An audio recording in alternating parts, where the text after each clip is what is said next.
রাতে বেলায় এসে ধমকাইতেছে, দিনের বেলায় ধমকাইতেছে। এটা কিন্তু আমরা কোনোদিনও আশা করি নাই। আচরণবিধি তো অবশ্যই লঙ্ঘন করতেছে, সবাই আচরণবিধি লঙ্ঘন করতেছে।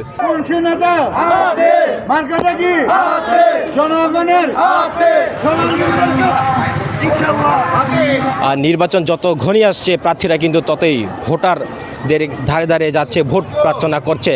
এই মুহূর্তে কিন্তু আমি রয়েছি নারায়ণগঞ্জ 4 আসনে। আপনাদের একটু দেখাতে চাচ্ছি যে নারায়ণগঞ্জ 4 আসনে হাতি মার্কার যে ব্যাপক প্রচারণা করছেন, হাতি মার্কার সমর্থকরা রয়েছেন এখানে। তারা কিন্তু প্রচারণায় ব্যস্ত, বিভিন্ন স্থানে কিন্তু তারা ভোট প্রার্থনা করছেন। এই মুহূর্তে হাতি প্রতীক মার্কা যে রিপাবলিকান পার্টির যে ভাইস চেয়ারম্যান, তার সাথে একটু কথা বলেন।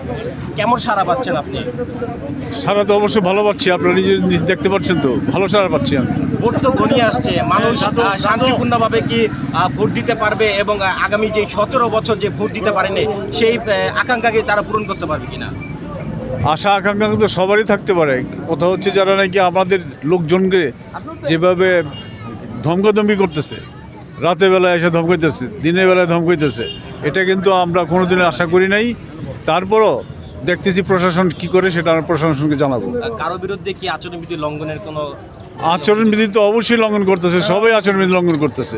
এটা তো আমাকে বলার অপেক্ষা রাখেন, এটা তো তোমরা নিজেরা সাংবাদিক, তোমরা নিজেরাই জানো। শুনতে পেয়েছেন আপনারা যে নারায়ণগঞ্জের যে হাতি প্রতীকের যে প্রার্থী ওনারা কিন্তু অভিযোগ করছেন যে বিভিন্ন স্থান থেকে কিন্তু তাদেরকে হুমকি দামকি দেওয়া হচ্ছে এবং আচরণবিধি লঙ্ঘনের কিন্তু অভিযোগও করেছেন রিপাবলিকান পার্টির যে ভাইস চেয়ারম্যান মোহাম্মদ আলী, যে হাতি প্রতীকে কিন্তু হাতি প্রতীকে কিন্তু চিনি লড়ছেন। এই ছিল নারায়ণগঞ্জ থেকে আমার কাছে নির্বাচনের সর্বশেষ খবর।